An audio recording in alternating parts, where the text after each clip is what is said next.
All right, everybody, welcome back into another episode of the Quarterback to Center Exchange. It looks a little bit different today, and for good reason. We're talking strictly OU football today.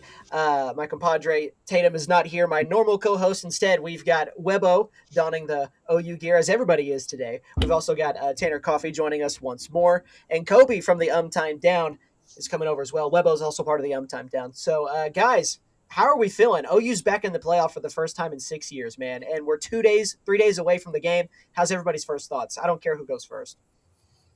I'm excited. I'm confident. We'll touch on it, in more detail here in a minute. But I am very excited and very confident. Right. I think with this game, I don't know why I'm more nervous playing a second time around. I hate having to play teams twice, basically. I'm pretty confident in an OU victory here. I hate playing teams twice. I think I'm more nervous about this game than I've been in a while. I got a little fun fact that might calm me down a little bit. I don't know if you guys know, Brent Venables 5-0 in 5. I thought it was 4. I just checked. It said 5 in rematches. Mm-hmm. See, I was gonna say I'm feeling pretty excited. I'm not confident just because that's just who I am. And it seems like every big OU game I watch, it bites me in the ass. In those rematches, did he win the first game? I don't know. Because but it's rematches, though. It's rematches. He's 0-6 the rest of those, No, I think we'll be. I think we'll be fine, but a little nervous about it. I will say, I am a fan of Friday night because now it gives me something to look forward to and something to do on Friday. Hey, Friday Night Lights, baby! It's kicking at 7:00 Central Time, so biggest game in Norman in years. Probably of all time. You said what? This might be the coldest game? Biggest game. No, biggest game in Norman. Biggest game. Yeah. It's funny how, so many times this season we've said, well, this is the biggest game of Brent's career. And here's another one, man. Every game. That's essentially, it's every game. And I thought it was funny. I don't know if you guys saw today. I don't remember his name. An Alabama player essentially said that this is Alabama's everybody's Super Bowl. Said that it in practice either today or yesterday. I find it funny. OU's won back-to-back Super Bowls then because I spanked them once and then beat them the second time in their place. So that's true. And that quote I just thought makes, that was saying that makes more sense in the regular season, not a damn playoff game. It should be your Super Bowl, man, because if you lose, you're done. Every game for the rest of the season is that team's Super Bowl. Yeah. Plus, last night, if you were watching the Steelers-Dolphins game, the broadcast lady that was on the sideline said she caught up with Jalen Waddle, and he said that he fully expects Bama to beat OU this time around, and it won't be close. So, a little bulletin board material for all the fellas in the locker room. Interesting. I mean, I really don't think I see an avenue where it's a blowout. I mean, OU had the one blowout. I mean, if you want to call it a blowout, it was the Texas game where you lost by 17 because they got a bogus punt return touchdown late in the fourth quarter. One other than that, they scored once offensively. Also, they were losing at half. It was more so I call it a collapse by OU than a Texas win. Oh, definitely. We're say that. Quarterback with his surgery still bleeding during the 17 days, man. 17 days prior, material surgery. That game at all. It is a little bit of cope, but also the way that defense played in the second half, tackling and everything, that's a team I've not seen since then, other than maybe save for the Ole Miss game where they just got cooked through the air. I think they were just wore out. I mean, really, offensively, nothing that first. Yeah, if your offense can't stay on the field, it's just going to gas your defense out. Well, and Mateer throwing that interception in the end zone to end the first half, dude, that was the most frustrating thing. You were driving down the field.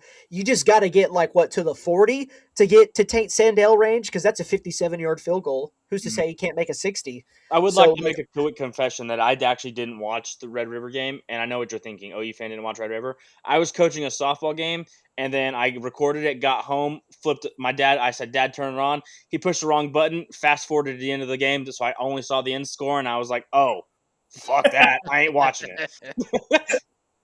So you haven't seen any highlights of that game? You don't know, I've seen highlights. I saw the punt return and stuff like that, but I was so excited. I was coaching, and I was like, I recorded it, ready to go.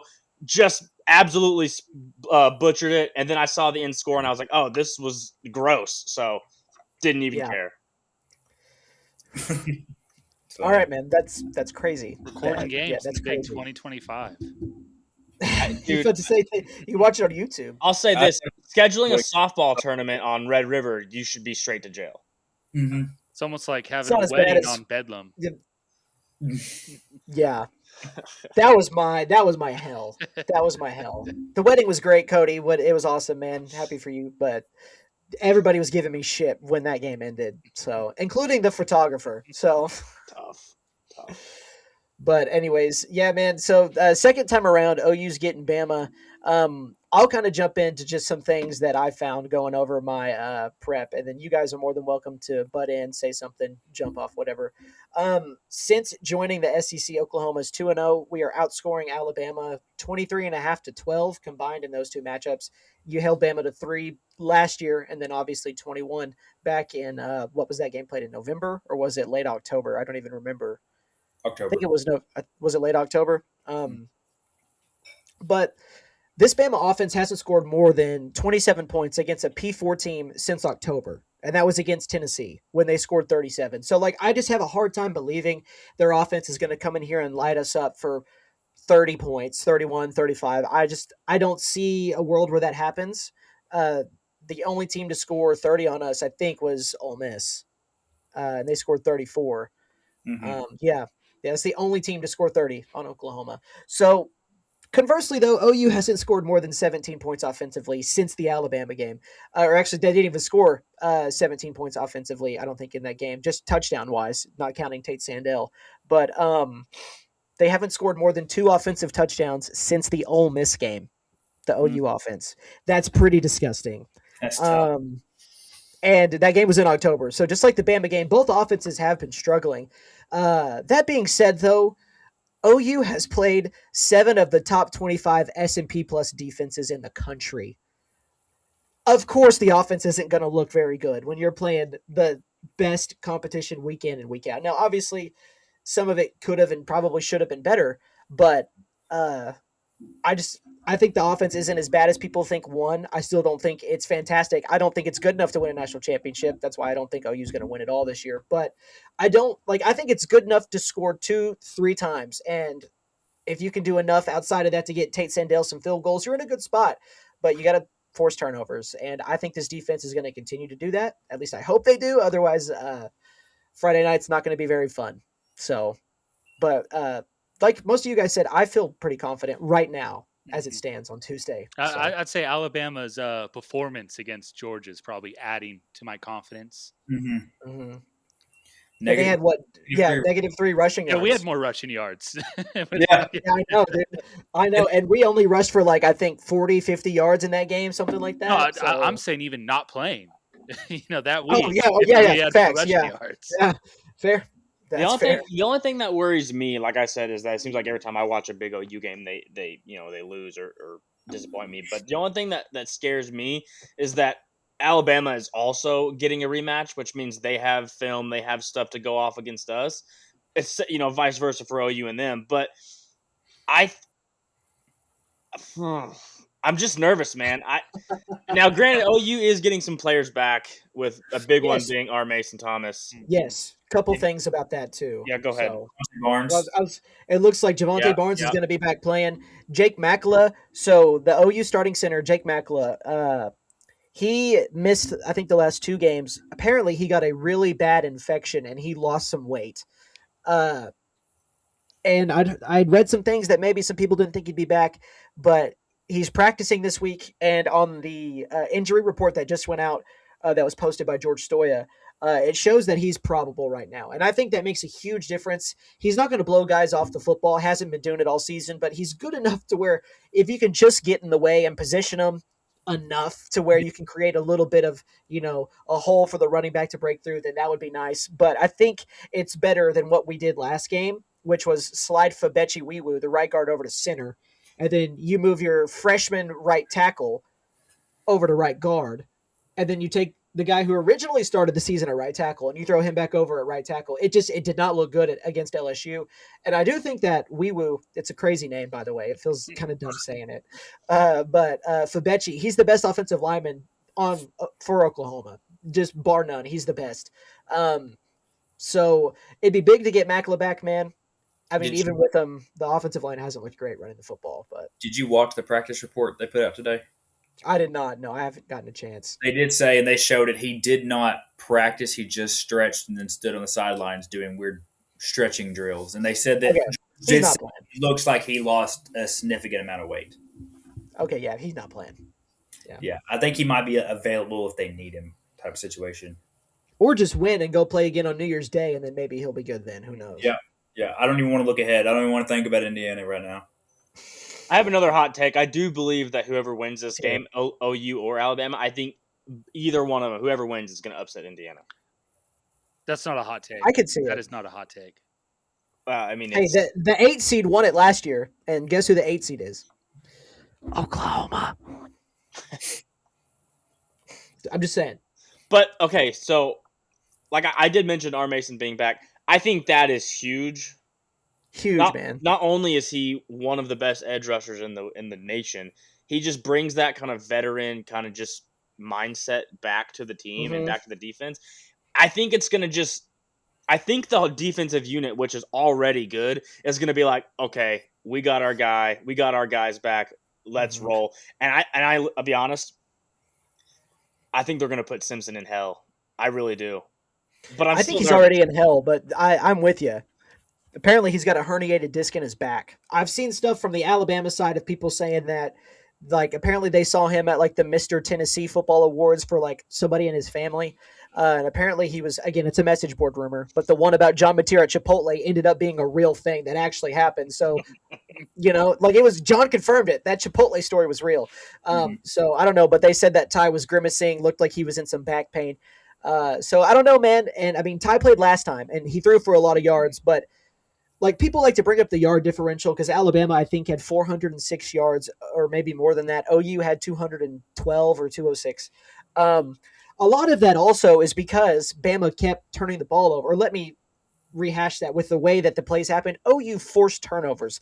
I saw a lot of sentiment after that game that, turnovers are just lucky, and sometimes they are. I'm not going to disagree with that, but if you go look at the way each turnover happened, I don't think any of it was luck. No. I think they were all forced because right before go ahead before I go, because I was about to make a point, but before I get into that, I want you to say something before I get too far down the line. So go ahead. I'd say didn't two of those happen during a sack? 2 turnovers during the game, or at least one was a sack and one was heavy pressure. One of them was a punt return. One of them was the punt return, and the other one was which was punched out. By the way, it wasn't like it was just incidental contact. Jaden Hardy punched that football out. I've got video of it. And then the pick six was Simpson was under pressure, kind of throws off his back foot, terrible throw straight to Bowen, and then he's off for the races. Well, that same play, RSJ came screaming down from the safety spot and kind of made a more errant throw than what he wanted, along with the pressure in his face, and he threw it straight to Eli Bowen, man. He threw it right to him because of the pressure that was coming. Like, that's not lucky, and like the play right before that, Kobe McKenzie like muffed a fumble return that he could have had. Oh my God, I forgot about that. Dude, yeah, that was the play right before. Everybody forgets about it because Eli Bowen got the pick six the very next play. I'll just say this, hey, ball don't lie, but I was watching this game in a hotel room with my dad, and we were both yelling, jail. I want to kill Kobe McKenzie. First of all, for any of you OU guys that are potentially watching this right now, OU players, don't stoop and score. Jump on the ball. We don't care about a score. Just jump on the ball. Just fall on it, man. I'd rather you fall on it than do what Kobe did. Oh, man. Another question. Yeah, go ahead. I was just going to the turnover thing Nutt brought up. The conversation I've seen is just incredibly disingenuous. I mean, you don't see bad defenses lucking into turnovers. And if anything, consistently winning the turnover battle to me is a much more consistent style of football than, coming in and blowing teams out 30 plus every week. That's not sustainable. But when you have a good defense that we look at Ohio State, man. Exactly. But when you have a good defense that's consistently forcing turnovers every week, that's sustainable football. And what's funny is that this OU defense didn't force a single turnover till like game 4, game 5. Like it just wasn't happening. Like I think Peyton Bowen dropped what would have been a pick six against Auburn. I'm sure there was other situations where they just didn't get a football or something. But it took a while, and then once once the dam broke, man, I mean, it was just it came in bunches because turnovers come in bunches, and this OU team consistently did things to where like it just none of it was incidental, man. Like I'm sure there are some turnovers that maybe you could say were just fluky. I'm sure, but like most of them, Owen Heineke against Tennessee, he sacked Joey Aguilar and he dropped the football, and R. Mason Thomas took it back for a touchdown. Aguilar twice had pressure in his face and just threw the ball up downfield. And again, because of the pressure forced by the OU defense, R. Mason Thomas forced a bad throw. Probably best play of the year.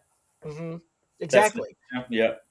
So like, and I'm sure there's more that I'm forgetting. Like they had a strip sack touchdown against Kent State. But like again, man, like I understand turnovers can be fluky and they can be lucky. Like if it's a tipped ball, like the first pick that Mateer threw against LSU, that was just pure dumb luck, man. Like the defensive lineman made a great play by getting his hand up, but he's throwing it right, and the ball got deflected and went left, and it was just like a crazy carom, man. Like that's something that's fluky. Now the other two were just bad throws by Mateer, but. And I don't know. Am I being a homer? What do you guys think? No, I mean I completely agree. I think that's factual. So, yeah, man. So I kind of want to ask you guys. We all said that we feel like this is a game OU can win. Obviously, I know that pretty much everybody else in their dog in the media is saying OU is probably the worst team in the field of the P4 side of things. They've got the worst odds to win the national championship of all P4 teams. But we all feel like there's a chance OU can win. Again, we're OU fans, so I also think we watched John pre-injury, hoping a little bit of rest, we might see that come back. Yeah. Say what you want, man. He was a different quarterback. In the back of their mind is thinking, man, with 2 weeks, he's got that tape off his hand now. He's really slinging. But he's tripping over tackle dummies, man. And that was tough. That was a tough look. My biggest thing wasn't supposed to be right behind him. It wasn't. Did you see Notre Dame's message board run with that so far? They just kept posting it over and over and over again. Like, how did this quarterback get in and we're out? We would have beat them by 40. My biggest thing, and we've talked about it already about this defense, but I mean, what was it? You got 2 weeks off. I mean, I'm sure Bama's going to have their guys ready to go too, but there's something about this OU defense. I mean, they fly around and they get 11 on the ball almost seemingly every play.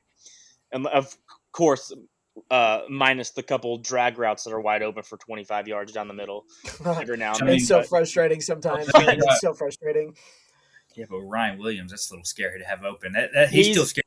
He's going to have a pop-out game eventually before his career's over again. He's shifty, and then you've also got Bernard or something like that. Jeremy Bernard. Yeah, I mean that dude's good. But this defense flies like, dude. I'll be honest with you, Kip Lewis scares the shit out of me. Dude, he's a freak, dude. And he went through senior day, so he may not come back, but I really hope he does. Dude. He's so good. Yeah, he's a freak, man. He's a freak. He's also fast as shit. Yeah. He's so good. I mean, he didn't get a pick versus Bama this season, so he needs to make up for it because he got one last year. He got a pick six. He had 2 pick sixes last year because Kip Lewis owns the state of Alabama. Auburn is included in that. I will say a little shout out to the game on Friday. If you want to watch it on ESPN2, the OU radio booth is going to be broadcasting that one on ESPN2. Oh, dope. So, nice. I will say, I will also send a little shout out.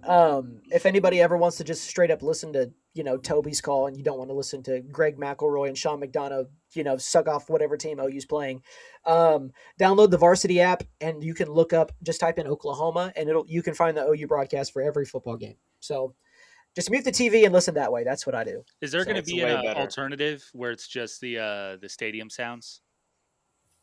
I don't know. I'll be there, so I can't tell you, man. I don't know. Lucky you. Yeah. Where are you sitting at? We are in section 102, I think. And you know what our seat numbers are, Tanner? You want to tell them? 6, 7. Yeah, that's our seat numbers. It's 6 and 7. So. Are you on the like the? We're on the home side. Okay. It's near where I sat for the Michigan game earlier this year. So. I don't know why I was trying to say, are you in the end zones or on the 50? Oh, But We're below the press box, so it's like probably closer to like the 30, 25-yard line. Is this I'm your letting him surprise me. is this your first night game in Norman? No, the Michigan game was a night game. This is not their first night SEC game of the season, though. They did not play a single night game at home this year in a SEC play. nighttime How stupid is SEC that? playoff game. That Norman listen, is gonna be rocking. Oh is god. it though? Yeah, Because man. Yes. I've Yeah, I'm listen. nervous. I've heard from like other fans that they say OU is like not the atmosphere that other places are, and that makes me upset. Well, if you compare it to Knoxville, like, yeah, of course it doesn't measure up to that. They hold 110 and they fill it up all the time, man. Knoxville, everybody says Knoxville is like the upper echelon.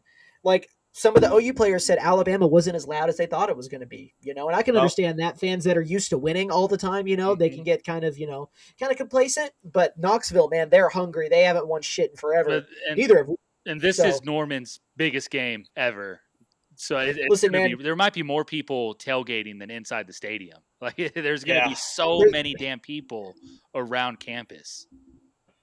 time and time again this year, and I don't know if any of you guys, I know Tanner does, but I don't know if any of you guys listen to the Oklahoma Breakdown with Gabe Eichert and Teddy Lehman, but they've yeah, said yeah. that like some of the stadium pops this year from these games and the environments have been the best they've seen in Norman in a long, long time. Yeah. I expect it to be the same on Saturday or on Friday. That still I is weird expect to it me. to be the best game environment I've ever been in. And I think the best so far was Unless we get our ass kicked, obviously. the Texas And that Tech would suck. night game, and it was, I think, Baker's freshman or sophomore year in Norman. I Oh, I think, remember that game. yeah, I was there. That was the best night game I've been to so far. Best night environment. Didn't CD Lamb get concussed in that game? He did. He did. Dude, I'm Rain Man when it comes to OU football Pretty games. impressive, actually. I do feel like we're 22 minutes in and really wanting just to avoid OU's offense. Like we've only talked I about know. their. Listen, I know. we've talked, but I wanted to ask. Wonder how That's a Norman- great. That's a great segue. That's a great segue. So, what do you guys think needs to happen for OU to win this game? Because obviously, the easy answer is score more points than Alabama. That's the easy. obviously. That's the easy thing. I think the path But, to victory. Sorry to cut you off. No, I was actually going to throw it to you. I was going to say, Kobe, just kind of what are your thoughts? What do you think OU needs to do? Like, do you think it looks any different from the first game? And just what are your thoughts heading into Friday? I think the path to victory is pretty simple. And, if we were to win this week, I think it'd be the same path going forward. And it's the role that our offense plays. I mean, obviously, we expect our defense to show up, and most likely it will show up. The role our offense needs to play is dominate time of possession. We don't necessarily need to light up the scoreboard. I think we can put up 21 on any team and win. Yeah. Dominate the time of possession. Don't let our defense get gassed out and protect the ball. I mean, there's many passive victories I see where we just kick a couple field goals, maybe score 2 touchdowns, and still walk away with a win. Yeah. As long as we're not gassing out our defense, protecting the ball. I hate to say the term game manage, but if Mateer could just go out there and manage the game, protect the ball, get first down, nickel and dime, that's our path to victory. Mm-hmm. Yeah, I was gonna say something. You cannot, especially with what we've seen from this OU offense prior weeks, you have to stay out of 3rd and long. You just have to. You can't get into it. So you have to accumulate some sort of a running game, which has just almost been non-existent in the past couple of weeks. It's been bad. I mean, it really has been bad.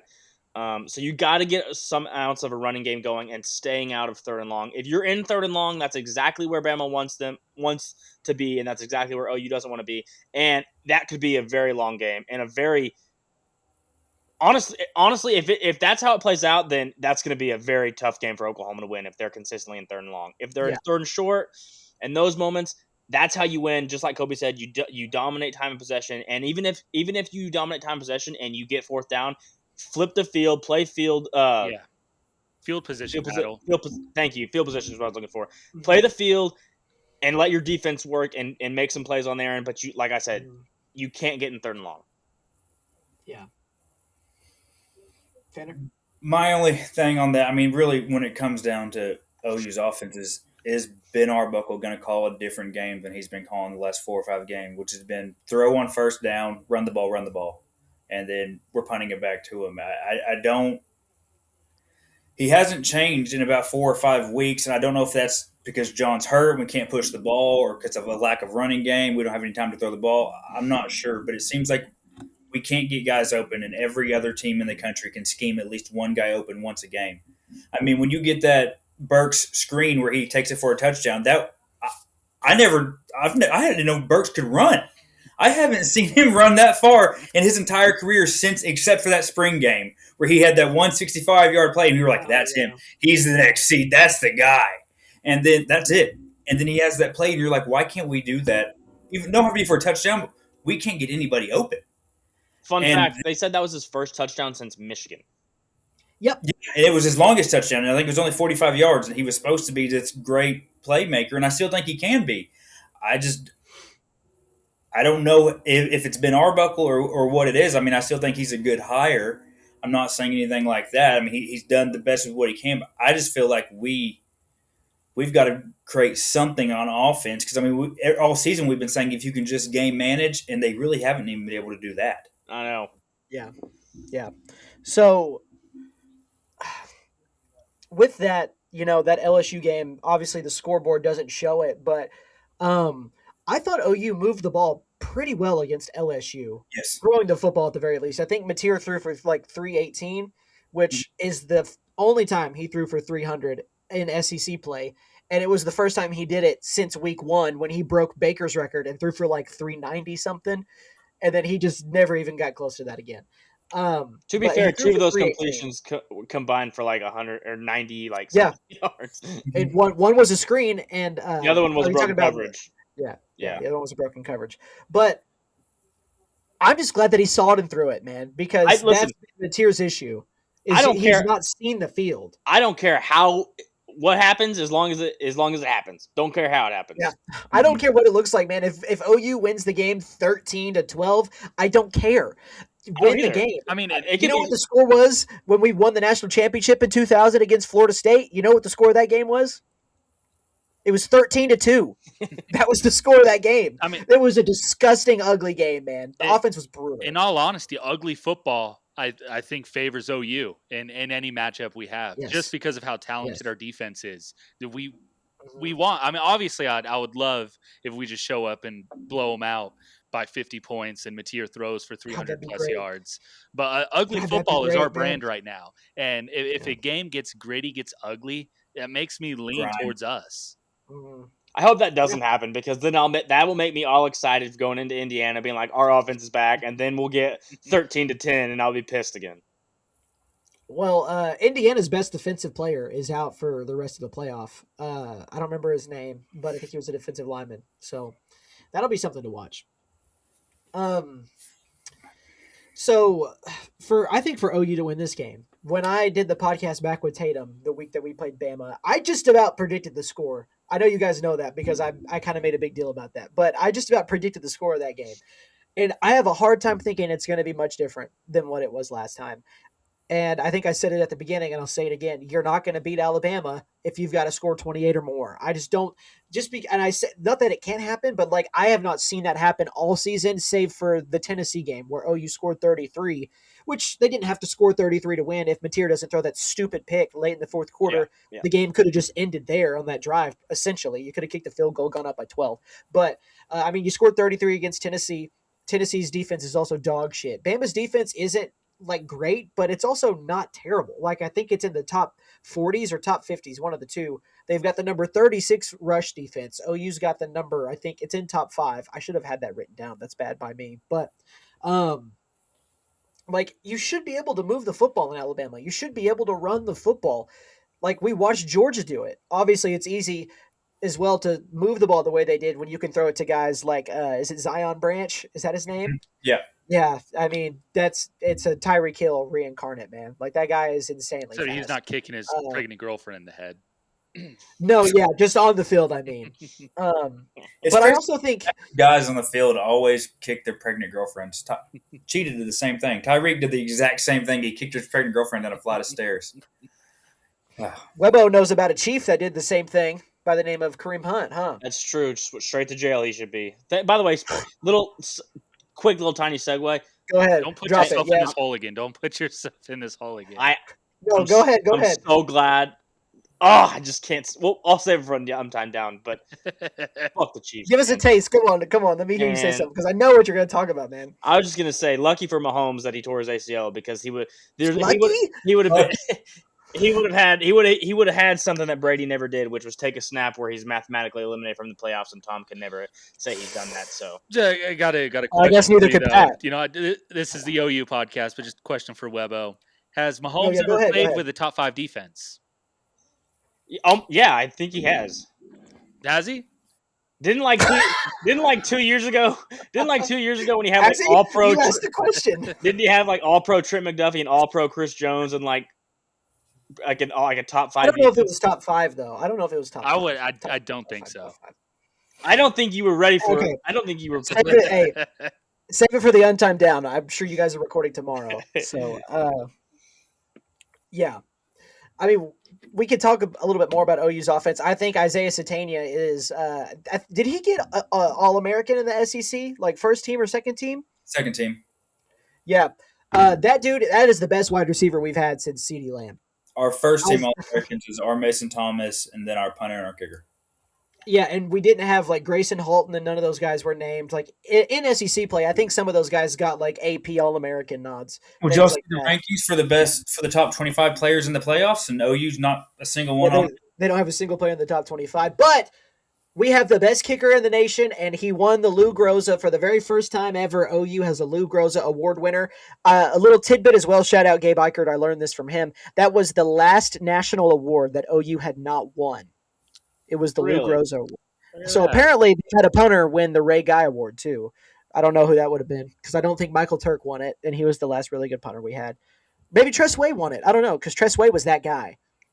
That would make sense. Another thing, real quick, I forgot to mention for the OU offense.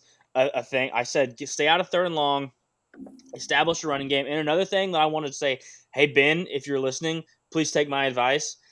Get the ball into Jaren Kanig's hands, please. Yes, man. That dude knows how to make plays. I don't get it.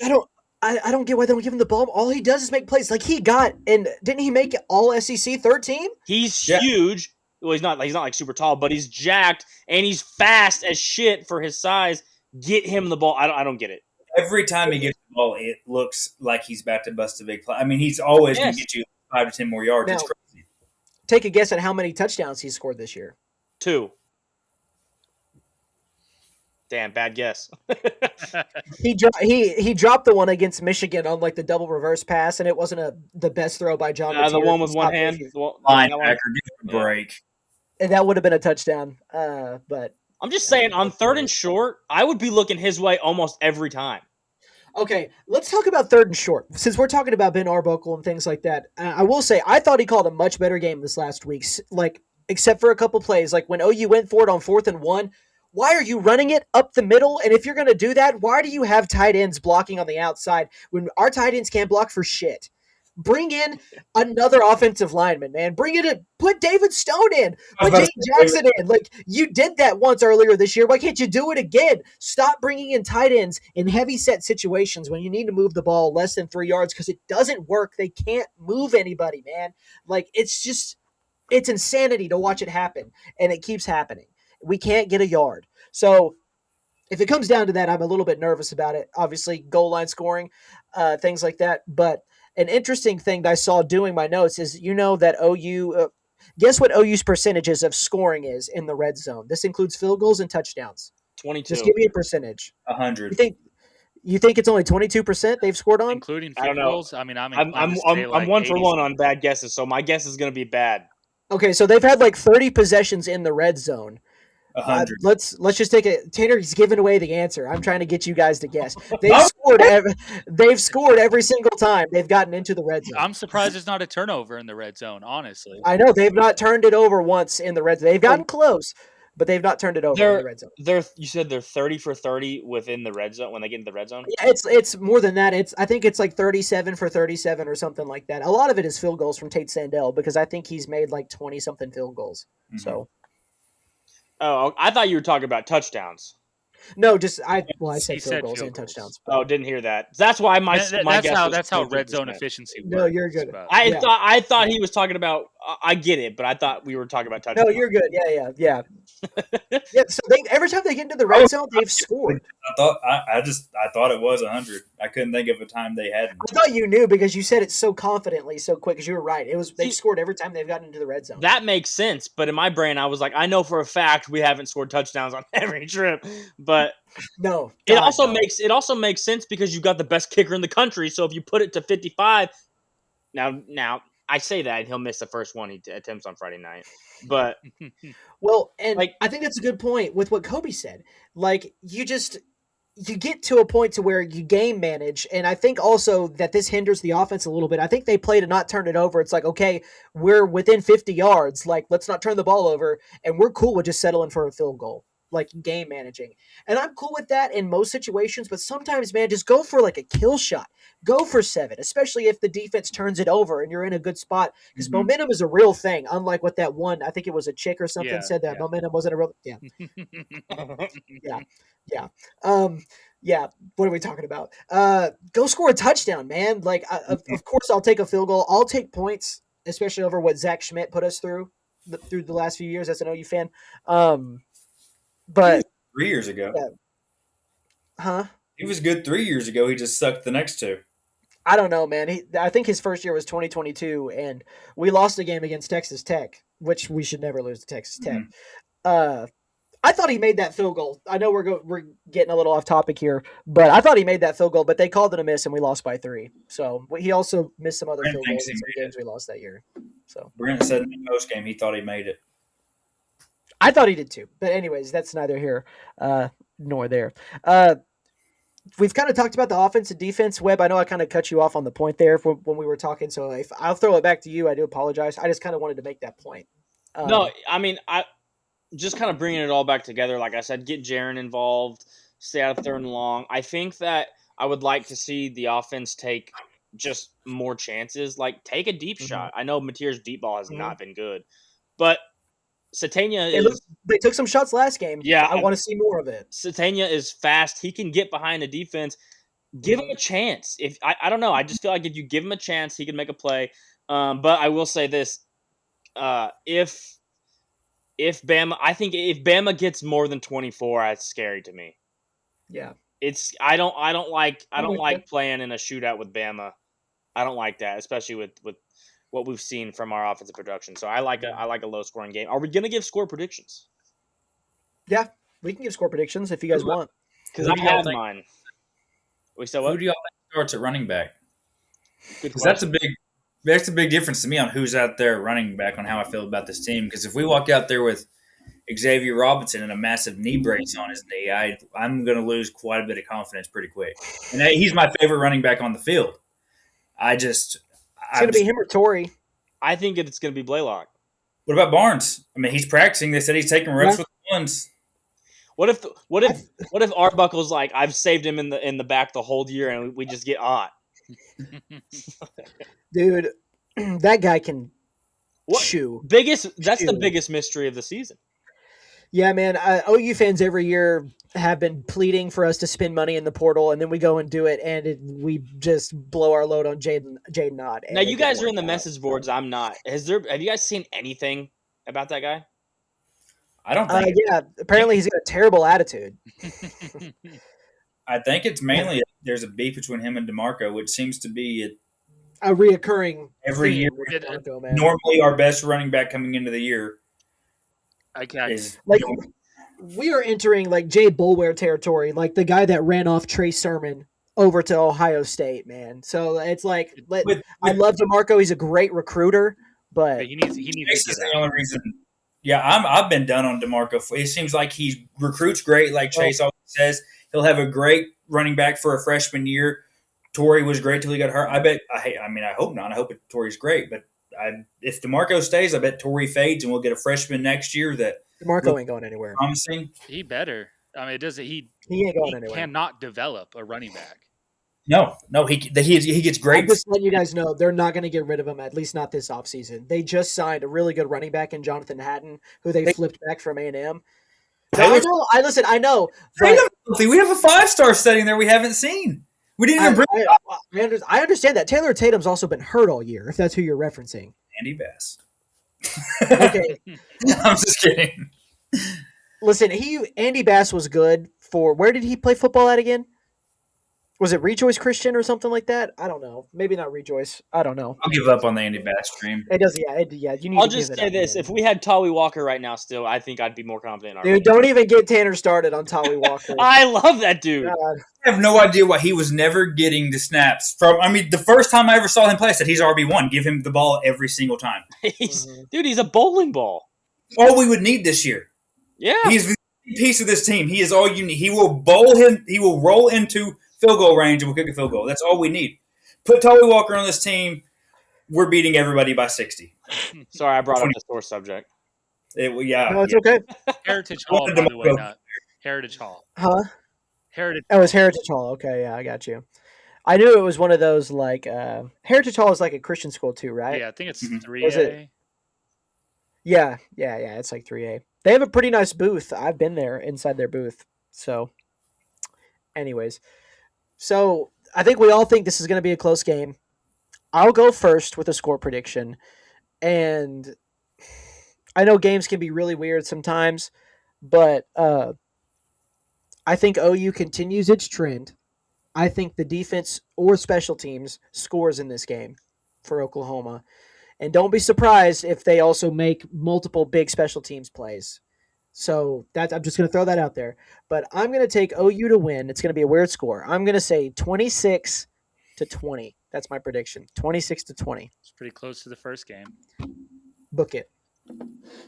I mean, I don't want to pick the same score. It's easy to just be like, yeah, 24-21, But, yeah, I'm going to go 26-20. So whoever wants to insert your pick, go ahead. Yeah, I mean, I think we'll probably get a couple field goals, maybe a defensive touchdown, hopefully an offensive touchdown. I'd say like 23-17. Like it. Webbo? Yeah, I think we're all going to be in the same kind of area. I'm nervous. I think this is going to be a low-scoring game. I think it's going to be a 3-point game. I've got 17-14. Ooh. I think it's coming. That's what I think is coming down to the wire, boys. I like it. I hate to be the opposite of everybody, but I feel like this game, just for OU, and I think it might be one of those games where both teams kind of starts fast, where we're just expecting this to be a defensive game. I mean, both teams everyone in the country is expecting to be a low-scoring game, and I do think OU's offense is going to come out looking better. I think Alabama will adjust and be able to slow them down, but I think you have Gibson another 2 weeks in the offense. He seemed to look pretty good against LSU. To me, it's like Chase said, against LSU, they looked like an offense. I mean, they were getting 20 yards, and a pick. But, if we can take away that last part, they look like a good team. So I'm actually going to go OU 35, Alabama 32. Oh, wow. I think both teams are going to come out hot. Alabama came out hot last time. I think we're going to put a bunch of points on the score, and then it's going to slow down. I think the second half is going to be what we all expect it to be, just who can get down the field. But I think both teams are going to come out throwing a bunch of points. I mean, they still have Ryan Williams, who I think you put him on a different team, he's still probably one of the best receivers in the country. Yeah. And he's not the best receiver on that team. Nope. Yeah. I think that's interesting. I think that I will take a win any way it looks, but I think I'd be a little bit pissed if the defense gave up 32. Yeah. But it very quickly could have happened when we played Alabama the first time. But, I mean, they were moving down the field easily. Bend, don't break. And that's kind of the defense like that Brent has kind of mostly played, It's like we're going to play you between the 20s, but once you get to the red zone, we're going to suffocate you. Like you're not going to score. You're going to kick a field goal. Or obviously Bama started with 3 straight 3-and-outs. Or 2 straight 3-and-outs. I think I saw a stat from that game. I haven't looked at him forever, but it was like the last time Alabama started with 3 straight 3-and-outs was like almost a decade ago, something like that. And it was 3-and-out turnover. That was how Bama started the game against us because we were up 10-0 just like that. Like before you could even blink, man, we were up 10-0. And I don't even know if you're going to say if the defense gave up that many points. I'm expecting both sides to have a couple turnovers, at least one turnover per side. Yeah, I mean, Mateer had a good kind of like maybe 3 game stretch of not turning it over, and then he just made Bro, up for it in the LSU game. they started slinging it down the field again. He just started saying, "Whoever's down there, they'll catch it." Yeah. I don't blame him for the first one. Again, it's one of those ones where the ball gets batted down. It happens. But the other two, the one to Kanik, extremely late over the middle into triple coverage, that's going to get picked every single time. And then that fade ball to the end zone.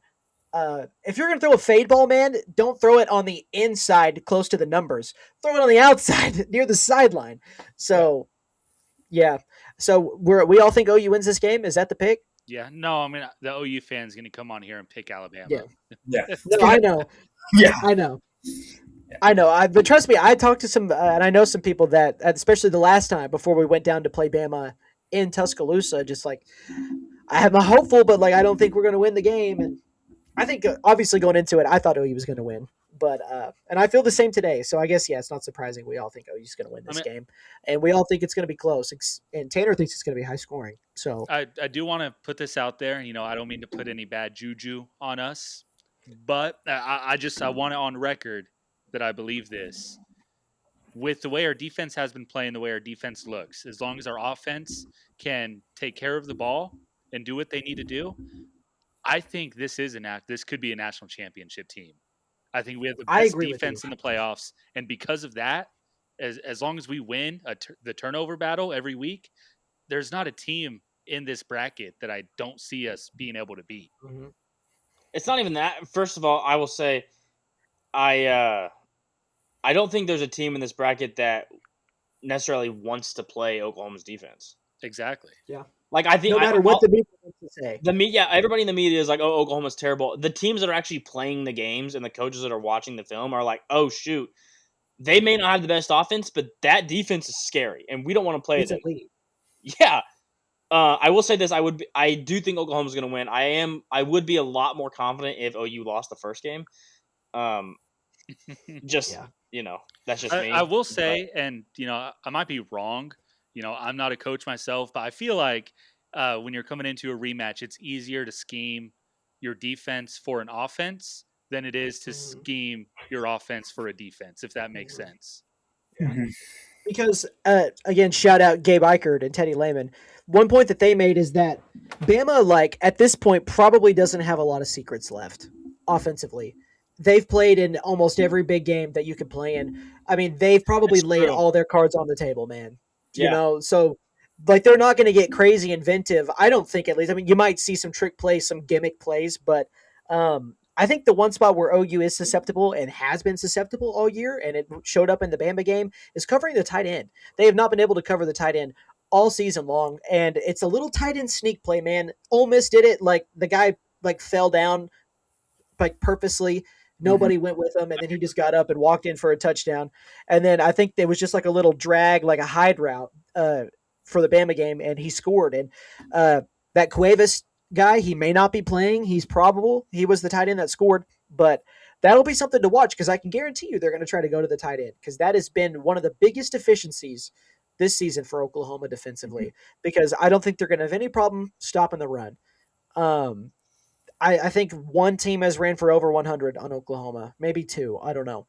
But the run defense, I'm not worried about. Defense travels. I know it's in Norman. It's going to be cold. Boys, it's going to be football weather. There's no rain.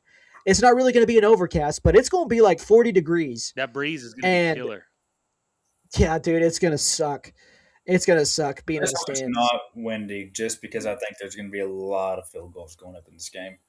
Yeah, hopefully it's not windy. The LSU game was miserable because of how windy it was once that sun went down. So, all right, guys. Well, that is kind of the lookout I have for the OU game. We're almost an hour into this. Do you guys want to add any more thoughts on it heading into it before we kind of close things out with just not very long, but we're going to kind of go over Pick'em style for the other playoff games coming up this weekend too. So any other thoughts? I have one question that not about the OU game, but and we may want to do this later. But who do y'all have y'all picked? Who y'all think is going to win it all so far? If y'all, because they all said, I think so far everyone's So I heard somebody say that I don't think OU is going to win it all. I have my pick. I think it's Georgia. That's my pick. Georgia's my pick with the way they're playing right now. Although they played like shit against Georgia Tech. So like anybody can win on any given day, man. That Like is they're true. not these unbeatable juggernauts. Like they looked like shit against Georgia Tech, who got ran by some shitty teams this year. I think a lot of people think Ohio State's like the best team still, even after losing to Indiana. Mhm. To be honest, I watched Georgia play Alabama last week or whenever it was, Mhm.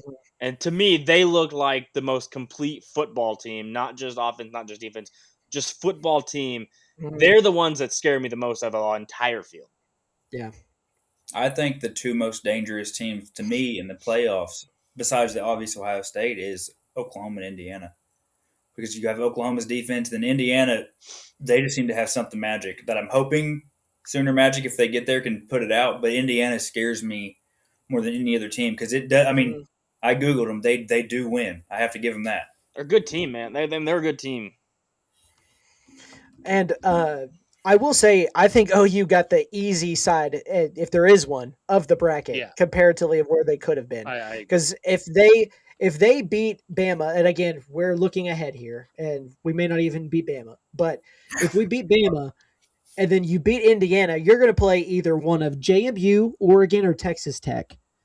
So and Oregon and like they played a couple big games, but like the one really good team they played was Indiana, and they lost at home. Now OU also lost to Ole Miss at home, and Ole Miss doesn't have Lane Kiffin anymore, so you just wonder how good they're going to be against Tulane. Which I think that game could. We'll talk about that here in a second. I think that game could be actually a lot more interesting than people think, even though it was a 35 I mean, point blowout. if it wasn't for Lane Kiffin, I would be sitting here picking Ole Miss as a sleeper team to win it I all. had them picked where he left. I thought he. I mean, I think they have. I think they have the best quarterback in college football. Yeah, and their Yeah, roster man. is just well built. It's a well-oiled machine over there.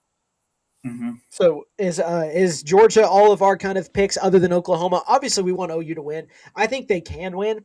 It just feels like a little homerish to pick them to win. If I didn't pick Oklahoma, I'd probably go with Ohio State. I would hate to see him repeat, especially because of Cody, man. So He's not even a fan.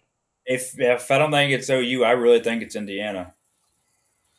I would be down if it's not OU. I want it to be Indiana. Let me just say that I want it to be Indiana. I would like think- to see him win. I do think they get bounced out by either OU or Bama, whoever they end up playing. If it's Yeah, not, so you don't think they even make it to the semifinal? No. if Not it's this year. What you got, Webb? if it's I was gonna say if it's not OU, I would want it to be Ole Miss because I just hate Lane Kiffin and I want them to go play and just spite him. But he'd still get a I ring, think wouldn't he? Just can't. That gets interesting. If I don't know, I they think coached him for 12 games, so I think I he think would. with Indiana's offense, I think if OU doesn't win this weekend, I think Indiana can beat Alabama. Just how those teams match up. Mm-hmm. And can we talk about Indiana and Mendoza and the Heisman real quick? We used to watch gods play football and be up for the Heisman, man. At one point in time, you had Baker Mayfield, Lamar Jackson, and I don't remember who else was in that top three for the Heisman race one year. But dude, Bryce Love. Bryce Love was also in it one year. Uh, I can't remember who else was in the top three. I thought there was another quarterback. To me, But this is more than I don't know if social media's fault, but it's just they made it more of a quarterback award, and there wasn't a huge standout there. And they also make it a lot to do with your record. I mean, yeah, That's why you're not going to Diego- win it if you've lost 3 or 4 I mean, games. if He Vanderbilt wouldn't- made the playoffs, Diego would have won. it would be Diego, and that would be the exciting one. And then I think the only reason he won is because they were undefeated. Mhm. I mean, if he beats Ohio State, does he win? Or if he doesn't beat Ohio State, Ohio State wins. Yeah, does he win? I don't know, man. I Like think whoever won that game, their quarterback was winning the Heisman. And see, I hate that it's such yeah, a because quarterback. Sayan was up for it We too. already have a I quarterback don't think award. Sayan should have sniffed the finalist. Man, it's crazy. Like just the award season. Like I thought Jacob Rodriguez should have had some kind of nomination at the very least. He's been one of the best linebackers in the country. It was just I will. yeah. Go Go ahead. ahead. Go ahead. No, you're good. Well, I was just gonna say, Kobe McKenzie made a comment. He's like, "Yeah, all of us, we were watching, some football over conference championship weekend." He's like, the announcers were like talking about Texas Tech like having the best linebacker core, and we all kind of laughed at that and thought that was kind of funny. And so some Texas Tech fans have been like talking shit about Kobe McKenzie's stats because they're obviously not up there with Rodriguez. But also, OU rotates 4 linebackers. Texas Tech does not. Yeah. Mhm. So I would. And I mean, when you have so Wanted to say many that. so many athletes on that field flying around and making plays, you don't need to be looking at the box score to dictate who's good. Which is and why, also we had an SEC schedule, not a Big 12 schedule like those guys. which is why Oklahoma's defense and they fly around so much because they're fresh. Mm-hmm. They rotate 8 guys on the defensive line, just about like 6 to 7 guys on the defensive line, and they rotate 4 guys at linebacker, and they rotate at corner and safety. They rotate at all spots. Speaking of OU's line, I mean, I think OU's linebacker core is right up there with the best in the country. I mean, you've got McKenzie, you've got Lewis, you've got Heineke, you've got Daniels. I mean, you've got Almost-Ego too. Yeah, I mean, you've got absolute stuff. I'm a big Owen Heineke fan. I love it, just a good guy with just a high motor. Yeah, but I mean, a lunch pail guy, just a hard hat lunch pail man. You know what I mean? Ball player. Yeah. Comes to work every day, head down, just gets the job Just done. ready to work. So, I would say my pick if OU doesn't win is going to be, I know we kind of got off track, but my pick is Indiana. If OU doesn't win at all, I'm picking Indiana. So, Webb's got Georgia. Tanner, do you got Georgia as well or Indiana? We got you two have Indiana. Me, I have Georgia. Kobe's got Ohio State. Indiana is also cursed. Tyrese Halliburton tearing his Achilles. Daniel Jones tearing his Achilles. Mm-hmm. Oh, the state's cursed. It's a good point. Mm-hmm. Also, Peyton Manning, pick 6 to Tracy Porter. Shut up. it can't be Oklahoma because mine probably would be. But who would be your dark horses? Ole Miss. I'm going to say A&M. A&M's my dark horse.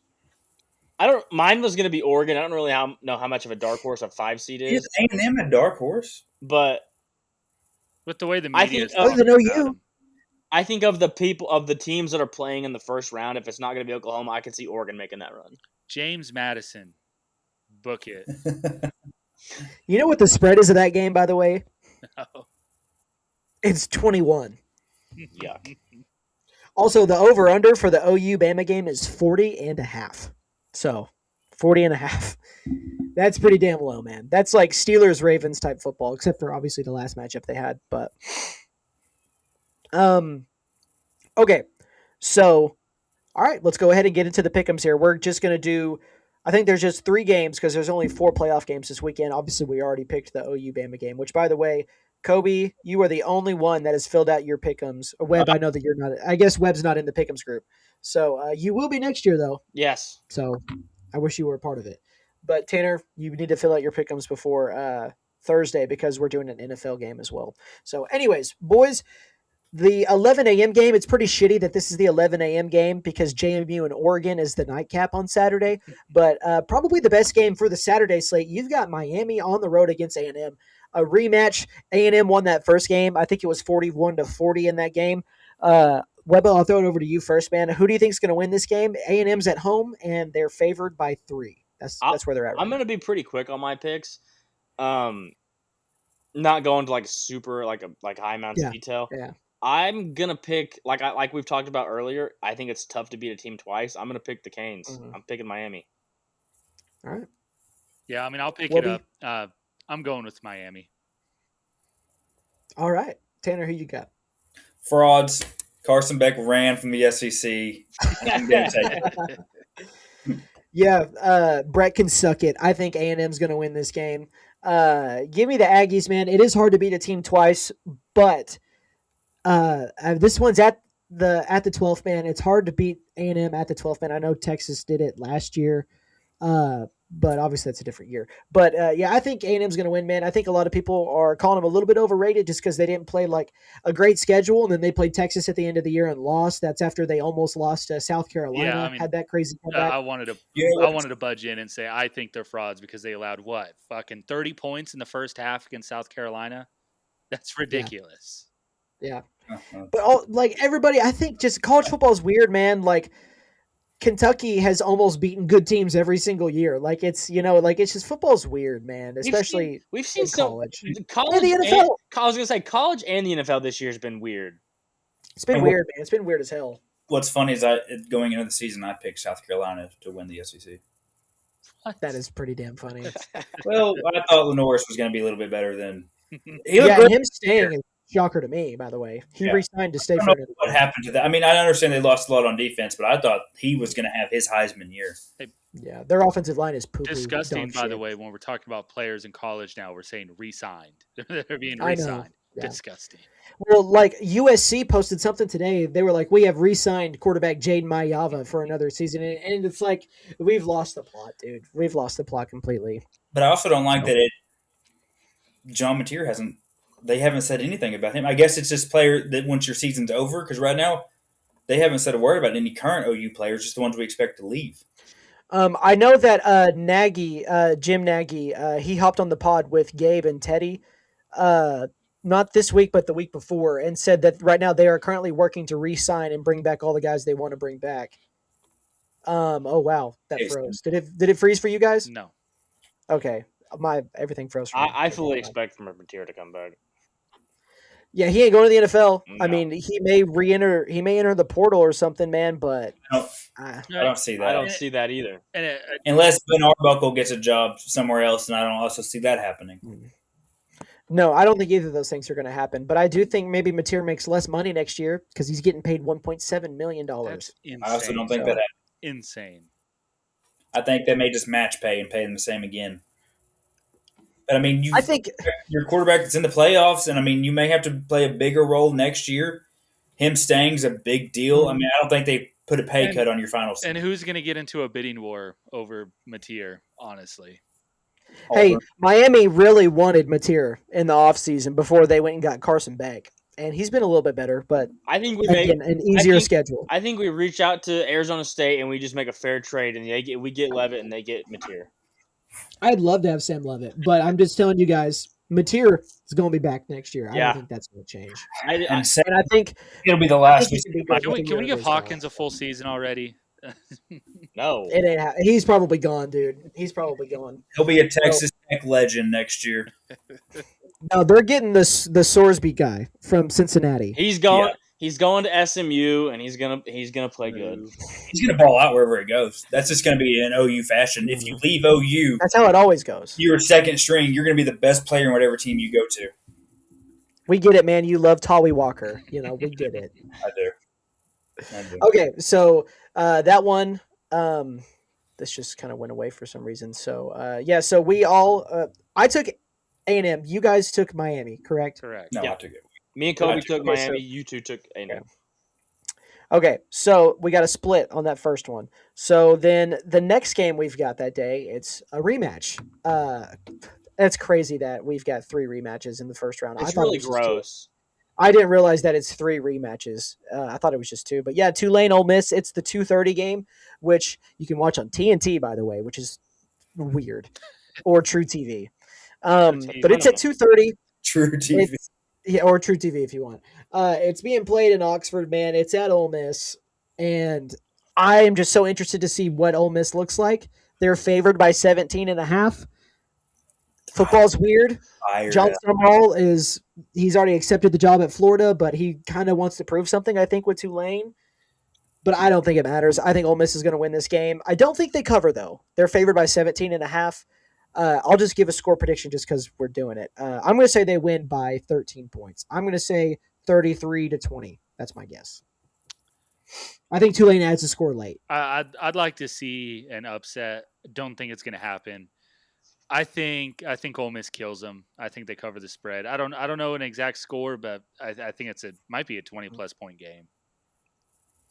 Yeah, I'm the same way. I always root for the underdog, so I would love to see Tulane win and prove me wrong. I just think. Well, I think there's levels to this, and I think Ole Miss, even without having their coach, they're going to come out and I think they'll cover.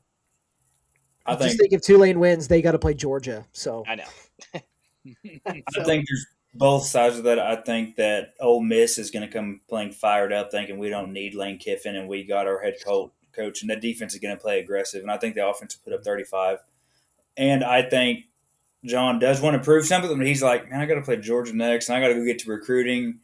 I think I don't know how much Tulane's going to be in this game, seeing the path they have ahead. So I would say probably Ole Miss 35, Tulane 13. All right.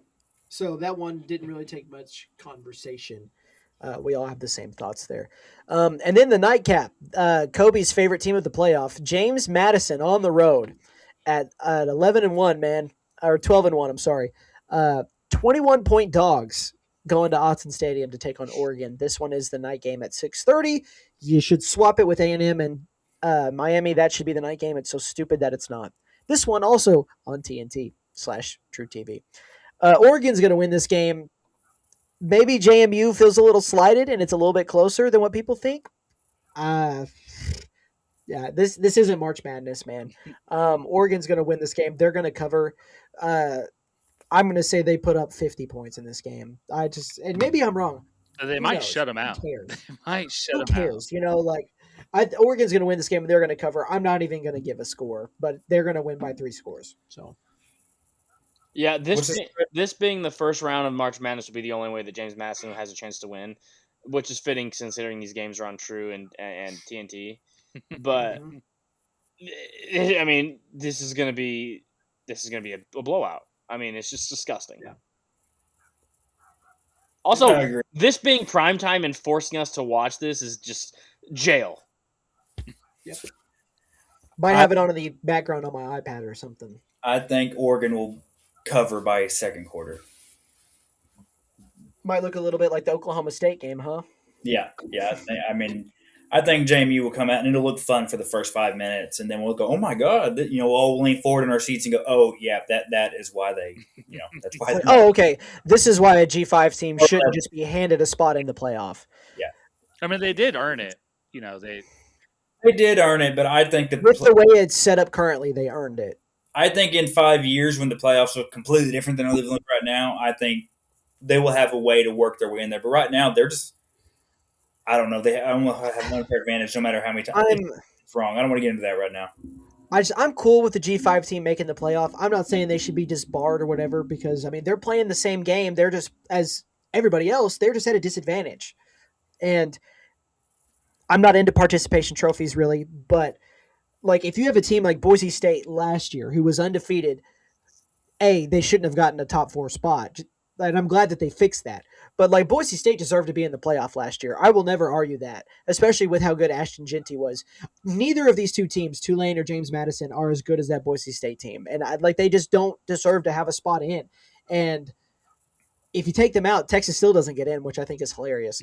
But I would have rather seen like Notre Dame, and I don't remember who else got left out. Vandy.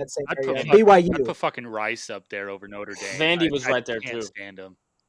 Yeah, but Texas jumped Vandy because of the head-to-head, in which Texas was the highest-ranked 3-loss team as well. They were ranked above a couple of 2-loss teams. So it just goes to show you they're not punishing them for losing to Ohio State. Yeah, and real quick, we don't have to get punishing into it. them for going to overtime with Mississippi State and fucking Kentucky. Yeah.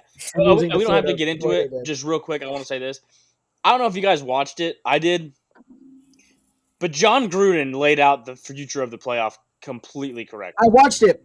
We talked about this on a previous episode, or me, Daniel, and Tatum did. He is 100% spot on. I don't know if you guys. I know not you watched it. I don't know if you other two watched it, but I love John, man. I watched the whole video. I know what you're talking about. Yeah. Is it like do you want to talk about it real quick? I don't care if you want to get into it. You can if you want. Did you watch it, Kobe? No, I didn't. All right, no, just explain it real quick. So the one video that I saw, he kind of talked about how, like, he thinks it's crazy how you can decide that a team is the best in the conference when each team in the conference doesn't play each other. And he's like, well, in the NFL, we know who's the best in the division. I did see this. I did, yeah. Because we play each other twice. There's no need to have, like, a division. Like, I know there is a divisional championship, but that's to go to the Super Bowl. That's not to get into the playoff. You know what I mean? Yeah. And so I think we may see that coming that way. And I know Tanner has talked about in the past, playing games becoming a thing.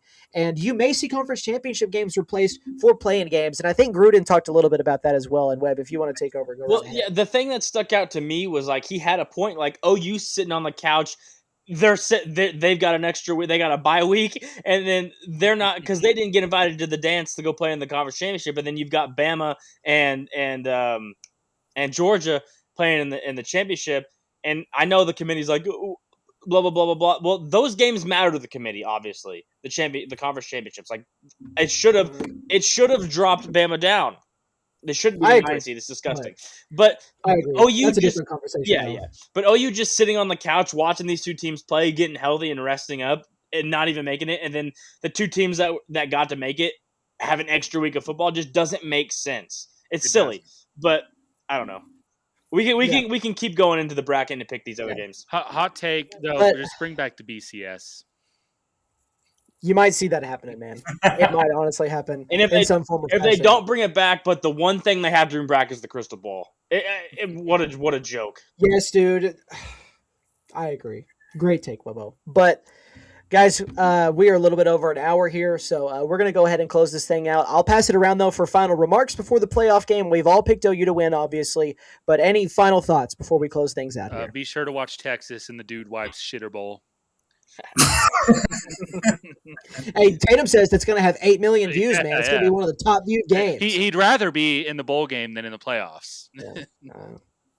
Dumb. Webbo, what do you got? What's your final thoughts? Hey, I was just gonna say this. First of all, pleasure to join with you guys, talk a little OU ball, nice little change of pace from going from the pros to college and talking some OU stuff. But two things. I got two things to leave with. Number one, as always, horns down. And number two, especially horns down, because I know Kobe, I know you're not, but Tanner, I don't know if you are or not, but me and Nut are big softball guys. Fuck Sophia Bordy. Yeah, she's going to Texas. How do you go sign to OU, have mental health? I shouldn't air quote that because maybe she's actually having mental health, but have mental health issues, and then like dismiss yourself from the program and then just transfer to Texas. Like, what are we doing? Pressure's too high. She's not going to get a warm welcome back, man. She's not Successful, going to get a warm welcome back. So too much pressure. Ella Parker's gonna pop one right between her eyes. But all right, Tanner, what do you got, man? What are your final thoughts as we head into this game on Friday before me and you head down there? I have no thoughts. I just want a good game here. But I do have a prediction. If OU is to win this game, I firmly believe this. I do not think Kalen DeBoer is the head coach of Alabama the following week. If OU wins the game. And then I think the next head coach that Alabama will be looking for will be playing in Indiana. So I'm curious to see how that plays out. I firmly believe that if he loses Oklahoma for the second or third time, he will not have a job Monday. And I do believe Alabama will be going after Kurt. I don't hate it. All right. The hell of a way to close this one off, man. So, all right, guys. Huh? How else do you replace Nick Saban? He seems to be the next Nick Saban coming. Yeah. He might be, man. He might be, especially if they win it all this year. He wins, man. He wins. So shout out Webbo, shout out Kobe from the Untimed down here on the Fieldhouse Network for joining us. Appreciate you guys. They're going to be dropping their episode Thursday or Friday this week. Make sure you guys Thursday. So be sure you guys tune in and watch that. Tanner, once again, man, thanks for hopping on and joining us to talk some OU football. So, all right, guys, next time we talk to you, OU's either going to be winning their first playoff game or they're going to be 0-5 in the playoffs. So we'll be talking about Indiana. Talking about how do we retain these players for next season? Yeah, I know. So it'll be interesting, man. But hey, Boomer Sooner, you guys have a good week. We'll see you next week. And thanks for joining. This was another episode of the Quarterback to Center Exchange on the Fieldhouse Network.